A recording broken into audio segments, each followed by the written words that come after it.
মৰা ইহা কোন জানিয়া ন কৰ্ম কৰি মৰু অকয়ু কৃষ্ণ কথা খুত যেন মতে তৰু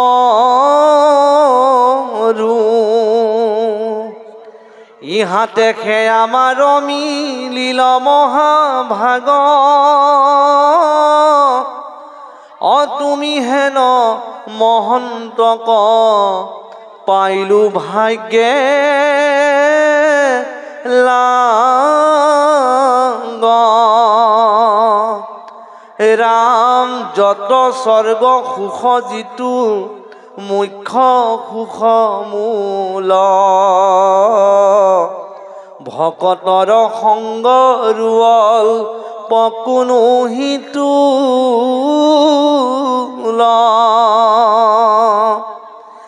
আকাশে খঞ্চৰে ৰবি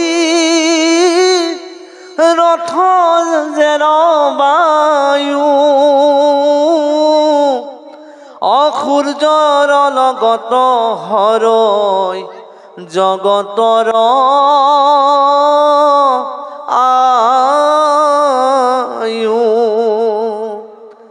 একক্ষণ মানে কৃষ্ণ একক্ষণ মানে যিটো শুনৈ কৃষ্ণ কথা তাৰ বিনে আৱৰ বন যাই বৃথা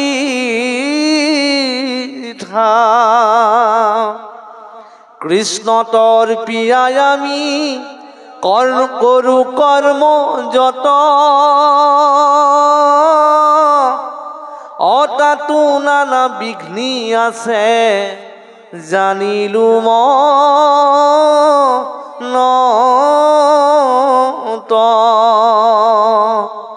রাম এতে কেপি আয়ু কৃষ্ণ চরিত্র অমৃত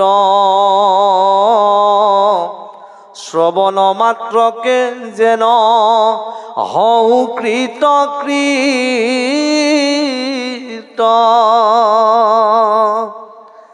জাগ যুগ যজ্ঞ করি দুখ পাইলু মাত্র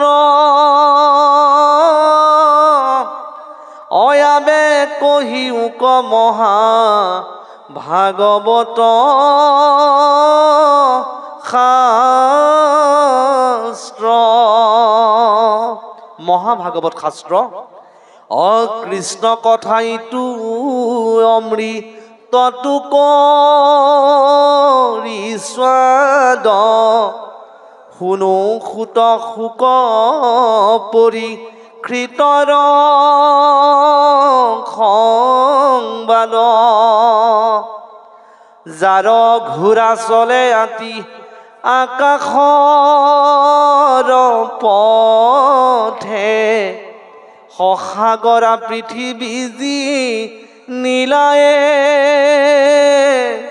কৰথে ৰাম জম্বুদ্বীপ পতি পৰি কৃতম মহাবীৰ তৰুণ কালতে কেনে তেজিলা শৰীৰ কৃষ্ণ কৃপালু বাপাই সমস্ত ইয়াতে উগ্ৰশ্ৰৱ সুতক 28 সহস্ৰঋষি বেদত প্ৰধান নৈমিষাৰণ্য ক্ষেত্ৰত ঋষিমুনিসকলে কৈছে যে সম্প্ৰতি তুমিহি চিন্তি উক মহাহিত কৰাই উক পান কৃষ্ণ চৰিত্ৰ অমৃত পৰম ঈশ্বৰ কৃষ্ণ দেৱ নাৰায়ণ তান মহাভক্তি ইটো শ্ৰৱণ কীৰ্তন ইহাক নজানি আন কৰ্ম কৰি মৰু কয়ু কৃষ্ণ কথা হুত যেনমতে তৰু যে আমি হক যাগ যজ্ঞ পূজা পাতল কৰি যিটো পৰম শান্তি, যিটো মুখ্য সুখ, যিটো পৰম সুখ পাম বুলি ভাবিছিলোঁ, কিন্তু এইটোত আমি ব্যৰ্থ হৈছোঁ। গতিকে তোমাক আজি আমি ভাগ্যৰ বলেহে পাইছোঁ, মহাভাগ্যৰ বলে তোমাক পাইছোঁ। গতিকে আজি তোমাৰ পৰাই আমি সেইজন প্ৰভু ভগৱন্তৰ কথা, যিজনক ভজিলে পৰম শান্তি, পৰম ঈশ্বৰ ভক্তি লাভ হয়, সেই ভগৱন্ত পুৰুষৰ লীলা চৰিত্ৰবিলাক আমাক শ্ৰৱণ দিয়াব বুলি আশা ৰাখিছে। আৰু সুতগুৰুৰ আগত কৈছে, ইহাতেহে আমাৰো মিলিল মহাভাগ, তুমি হেন মহন্তক পাইলো ভাগ্য লাগ। আজি মহাভাগ্যৰ ফলতে মহন্তক লগ পাইছে। তাৰপিছত কৈছে, যত স্বৰ্গ সুখ, যিটো মুখ্য সুখ মূল, ভকতৰ সংগৰ অল্পকো নুহি তুল। এতিয়া স্বৰ্গৰ সুখতকৈও, মুখ্য সুখতকৈও বোলে ভকতৰ সংটো বোলে অতিৰিক্ত বুলি কৈছে, তাতোতকৈ অধিক বুলি কৈছে। আজি আপুনি মই ভকতৰ সংগত যে বহিছোঁ, সেইকাৰণে ভাৰতবৰ্ষ, নৰতনু, হৰিৰ নাম আৰু কলিযুগ, এই চাৰিটা যুগ, চাৰিটো সংযোগ মূলতে হৈছে সাধুৰ সংগ। সাধুৰ সংটো পোৱাটো মহাপুণ্যৰ ফলত লাভ হয়। ভাগৱতৰ একাদশ স্কন্ধত কৃষ্ণই উদ্ধৱক কৈছে, হে উদ্ধৱ, মাধৱে বুলন্ত সখা শুনা পৰিছেদ, পঢ়ে যেবে হবে শাস্ত্ৰ জানে চাৰি বেদ, তথাপি নোৱাৰে মুক কৰিতে ভকতি, নলবয় নৰে যেবে খন্তৰ সংগতি। কৰ্ণত কহন্ত কৃষ্ণ কথা গুপ্য কৰি, নাহিখে উপায় সখী সুসংগক হৰি। গতিকে সাধুৰ সং ভগৱন্তৰ কৃপাত লাভ হয় বুলি কৈছে। আইসকলক আমি নিজৰ নিজৰ ল'ৰা ছোৱালীবিলাকক অকণমান চম্ভালি ৰাখিবলৈ কোৱা হৈছে। 3টামান বজাতে আমি ভাগৱতৰ ব্যাখ্যা অনুষ্ঠানটো বিৰাম দিম, সামৰণি মাৰিম। গতিকে কিছু সময়ৰ পিছত আমিও বহুত দূৰলৈ যাব লাগিব। গোৱালপাৰাত অহাকালি অনুষ্ঠান আছে। আপোনালোকক লেচেৰি বুটলা নিচিনাকৈ বহুতখিনি কথা টানি আনি ক'বলগীয়া হৈছে, সময়ৰ প্ৰতি লক্ষ্য ৰাখি। কাৰণ সময় হৈছে পাখি লগা কাঁড়ৰ নিচিনা, গৈ আছে, গৈ থাকিব। গতিকে আমি ভাগৱতৰ বহুত কথা নুশুনিলেও ইয়াৰ পৰা আমি এটা বস্তু, আমি দৰ্শন এটা লৈ যাব লাগিব। দৰ্শনটো, মূল দৰ্শনটো কি জানেনে? আমি ক'ৰ পৰা আহিলো, এক। আৰু এই সংসাৰত থাকি আমি কি কৰিব লাগিব, 2। আৰু এই সংসাৰত পৰা আমি গলৈ আমাৰ এড্ৰেছ ক'ত, মূল ঠিকনানো কি? আচলতে ভাগৱত হৈছে আত্মবিশ্লেষণ। কি হয়? আত্মবিশ্লেষণ। ৰজা পৰীক্ষিত 7 দিন ভাগৱতৰ কথা শুনি জীৱনত বিৰক্তি আহি গ'ল, বৈৰাগ আহি গ'ল। কিন্তু আমি 70 বছৰ হৈ গ'ল ভাগৱতৰ কথা শুনিয়ে আছো। আমাৰ জীৱনত কিন্তু বিৰক্তি অহা নাই, বৈৰাগ আহি নাই, হয়নে বাৰু? আমি অকল মোৰকে আছো। মোৰ ধন, মোৰ মাটি, মোৰ ল'ৰা, মোৰ ছোৱালী, অকল মোৰকে আছো। আমাৰ বাগানীয়া ভাষাত কৈছো দেই, বেয়া নাপাওঁ। আমাৰ বাগানীয়া ভাষাত কৈছে বোলে, মোৰ ধন, মোৰ টাকা, মোৰ মাটি, মোৰ ল'ৰা, মোৰ ছোৱালী, অকল মোৰ। তো ভগৱানও ভাবিছে এই জন্তু অকল মৰকে আছে, ইয়াকে বলে জলদি কৰে মৰাই দিয়াটাই ভাল। যি মৰকে থাকে তাক ভগৱানে সোনকালে মৰাই দিয়ে। 70 বছৰ 80 বছৰতে ঔহৰি ঔৰাম কৰি দিয়ে, যি মোৰকে আছে। সেইকাৰণে যিসকল প্ৰকৃততে ভকত হয়, জ্ঞানী হয়, সেইসকলে কেতিয়াও মোৰ বুলি নকয়। মমটোৰ আগফালে সংস্কৃত শ্লোকত কৈছে মম পুত্ৰ।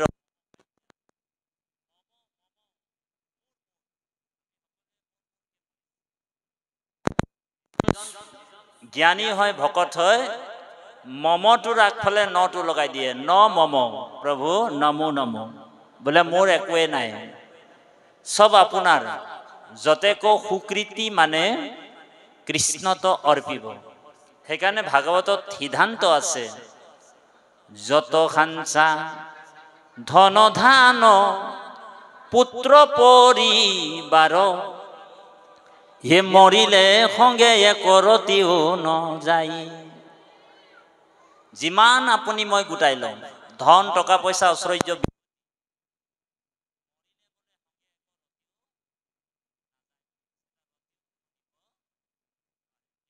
নেকি? নোৱাৰে। নিজৰ দেহাটোও নিজৰ নহয়, বোলে নিজৰ আইগৰাকীও নিজৰ নহয়। এতিয়া আমাৰ এই বাপজনক কৈছো দে, বেয়া নাপাব। আমাৰ বাপজনক আপুনি যেতিয়া আইগৰাকীক বিয়া পাতি আনিছে, আপুনি বিয়া পতা যেন নাই লগা, আপুনি প্ৰেম ভাল পাই আনিছে, হয়নে? খুজি আনিছে, ঠিকে আছে বাৰু। আৰু আমাৰ হয় বাপজন মিচিক মিচিক যে হাঁহি আছে, যেন আপুনি প্ৰেম ভাল পাই আনিছে বাপ। হয়, আজি ধৰা পৰিছে।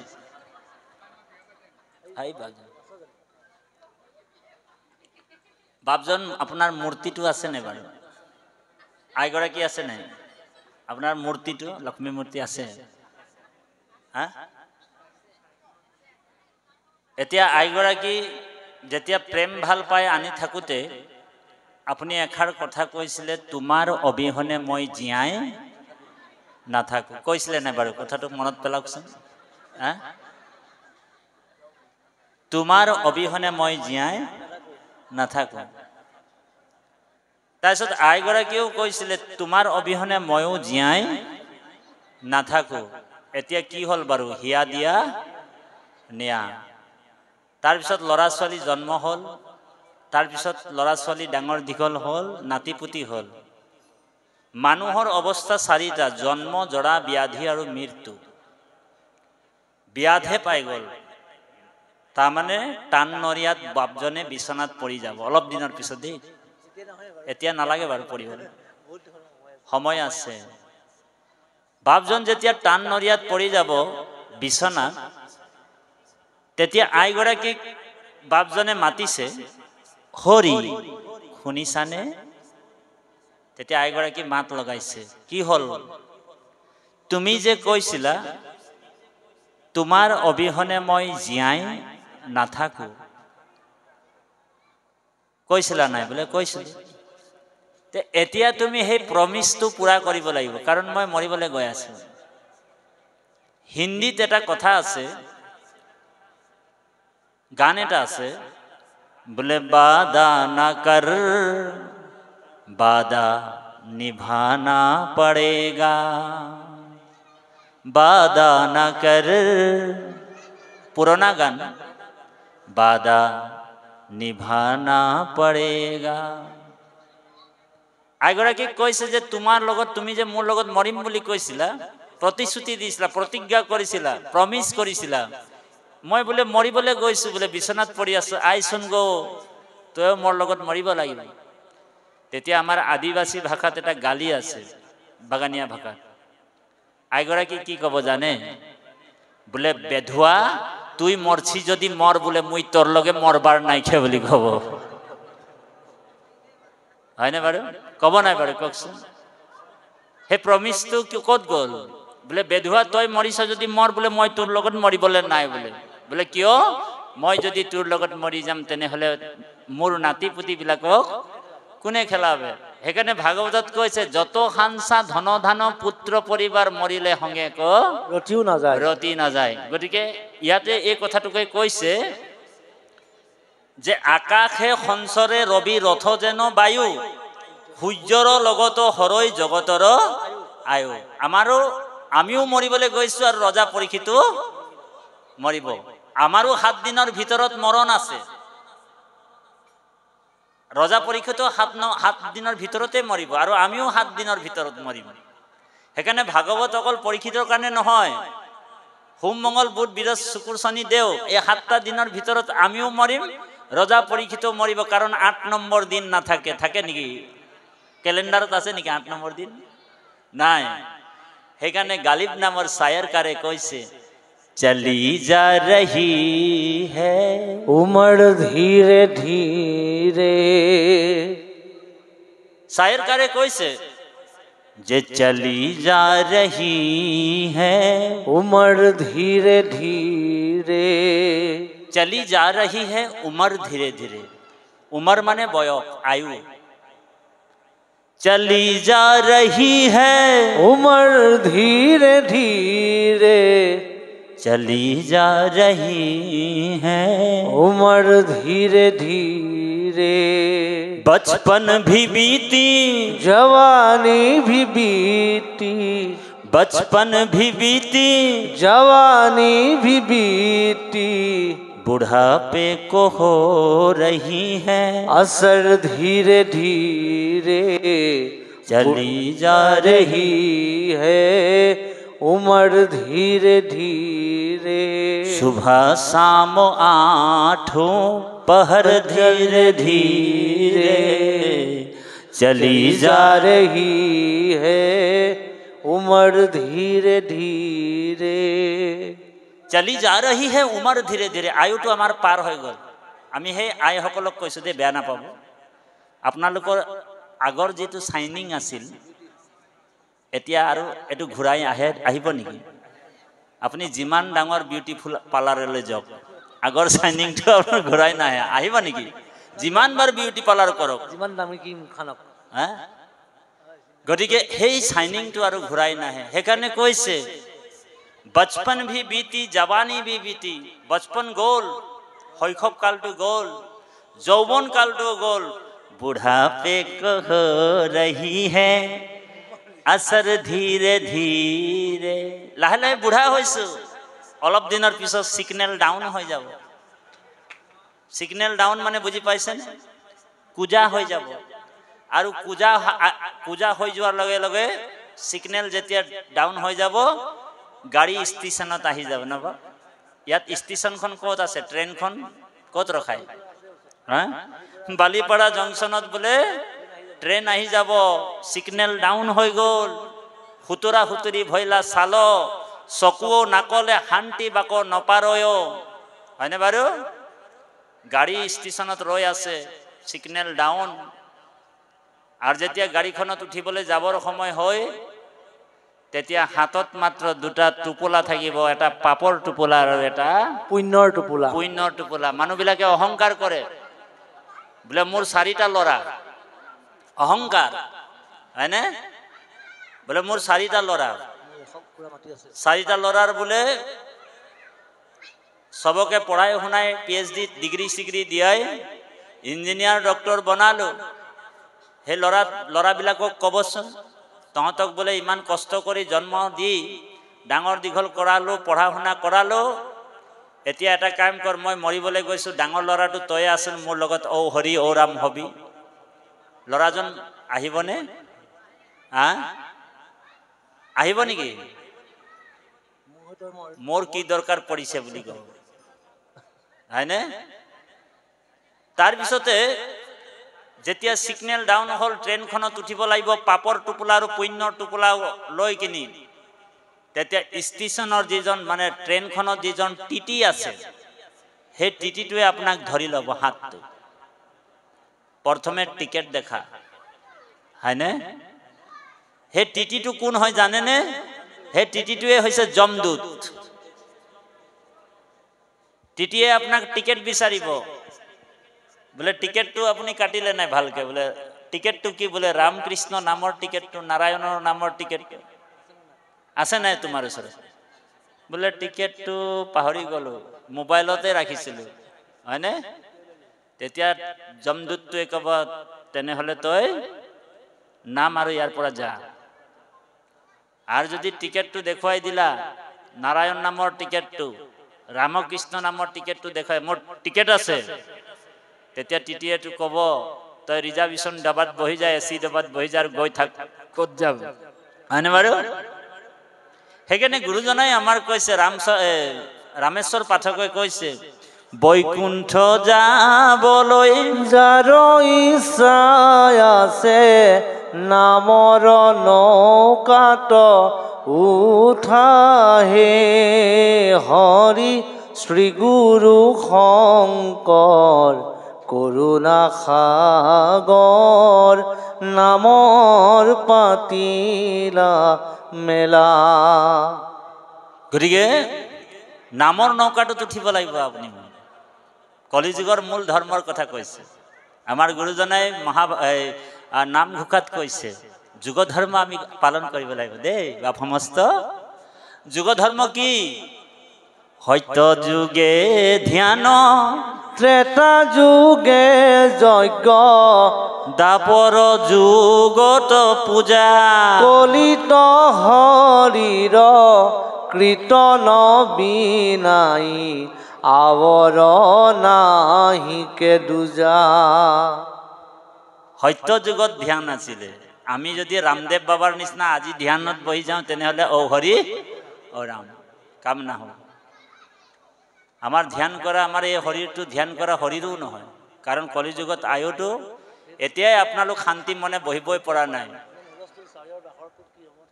এফালে ভাগৱত শুনিছে টিৰিককে ক'ৰবাত মাতটো দিছে কোনে কি কৈ আছে বাৰু গলেই নহয় ধ্যান শেষ হয়নে বাৰু গতিকে ধ্যান কলিযুগত নহ'ব যিমানেই যি কৰক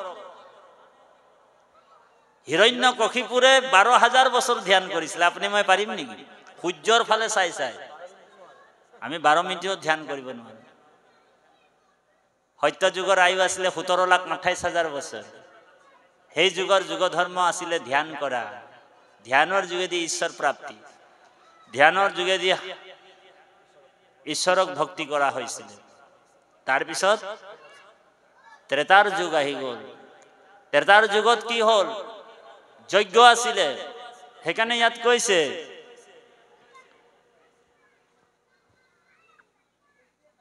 যে কৃষ্ণ তো অর্পিও আমি করু যত কর্ম কর্ম কর্ম যত তাতো নানা বিঘ্নি আছে জানিলো মনত তেওঁলোক যজ্ঞই কৰি আছিল কিন্তু কৃষ্ণৰো ভক্তি কৰিছিল কৃষ্ণকে অৰ্পণা কৰিছিল এতেকে পিয়ায়ু কৃষ্ণ চৰিত্ৰ অমৃত শ্ৰৱণ মাত্ৰকে যেনে হওঁ কৃতকৃত জাগ যুগ যজ্ঞ কৰি দুখ পাইলো মাত্ৰ আবে কহিও ক মহাভাগৱত শাস্ত্ৰ শাস্ত্ৰ তাৰ পিছত কৈছে ত্ৰেতা যুগ আছিলে 12,96,000 বছৰ সেই যুগৰ যুগ ধৰ্ম আছিলে যজ্ঞ কৰা অশ্বমেধ যজ্ঞ বাজপেয়ী যজ্ঞ এনেকা যজ্ঞ কৰিবলৈ হাজাৰ হাজাৰ বছৰ 100 বছৰ লাগিছিল তাৰ পিছত কি যুগ আহিলে দাপৰ যুগ আহিলে দাপৰ যুগত ভগৱান কৃষ্ণ আবিৰ্ভাৱ হৈছে কৃষ্ণস্তু ভগৱান স্বয়ং কিন্তু কৃষ্ণক ভগৱান বুলি দাপৰ যুগত কোনো নামানিলে কিহৰ কাৰণে নামানিলে কাৰণ দাপৰ যুগৰ যুগ ধৰ্ম আছিলে পূজা কৰা মাত্ৰ 12-13 জন মান ভকতহে চিনি পাইছিলে ভগৱান বুলি দ্ৰুপদীয়ে চিনি পায় কুন্তীয়ে চিনি পায় ভীষ্মই চিনি পায় অক্ৰূৰে চিনি পায় উদ্ধৱে চিনি পায় অৰ্জুনে চিনি পায় বিদুৰে চিনি পায় মৈত্ৰেয়ে চিনি পায় ভীষ্মই চিনি পায় হয়নে বাৰু এক ক্ষীৰ সাগৰত আসি লেক ধৰ হে মাছে যেন বুলেইও এক জলচৰ হে হিমতে কৃষ্ণক পায়া যদু বীৰ হে মনে মানিলন তয়ু জ্ঞাতিয়ে গুজন অৰ্জুনক কৈছে কৃষ্ণই কি বুলি কৈছে পূৰ্বে যত শুয়াই আছে শুইবে ক যতে ক পাছে অপূৰ্বা পৰ জানো ধনঞ্জয় স্বৰূপ নজানি মোক মনুষ্য বুলয় লোক কেহু বোলে দৈৱ কীৰ্তনয় মোৰ ভুল ক'ত আছে কোনোবা বোলে মোক মানুহ বুলি ভাবিছে কৃষ্ণক অৰ্জুনেতো কেতিয়াবা ঢকিয়াই দিয়ে ভগৱান এই সখা হয় মোৰ বুলি কৃষ্ণই সখা বুলি ভাবে।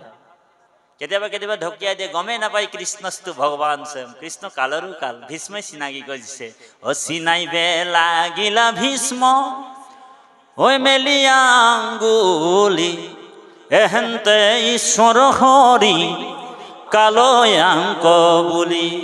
এইজনে কাল। কৃষ্ণ কোন হয় বোলে? কাল হয়। কালৰো কাল হয় কৃষ্ণ। বুজি পাইছেনে? কৃষ্ণই আড় হৈ দিয়ে, যুধিষ্ঠিৰ ফালে আড় হৈ দিছে।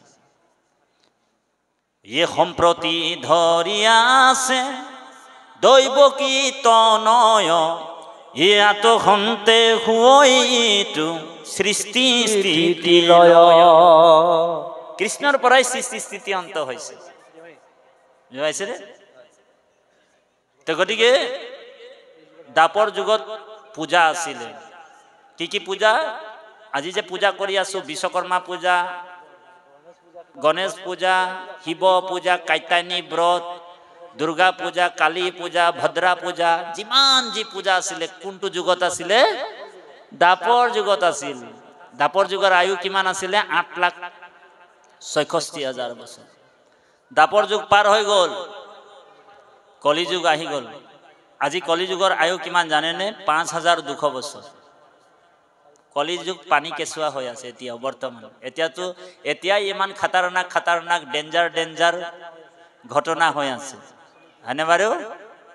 এতিয়াতো সন্ত মহন্তই ধৰ্মটো ৰক্ষা কৰি ৰাখিব পাৰিছে, কিন্তু এটা সময় এনেকুৱা হৈ যাব সন্ত মহন্তও ধৰ্ম ৰখাব নোৱাৰিব, ভকতো ৰখাব নোৱাৰে। তেতিয়া আকৌ ভগৱান অৱতাৰ হ'ব লাগিব, হয়নে বাৰু? তাৰপিছত কলিযুগ আহিলে।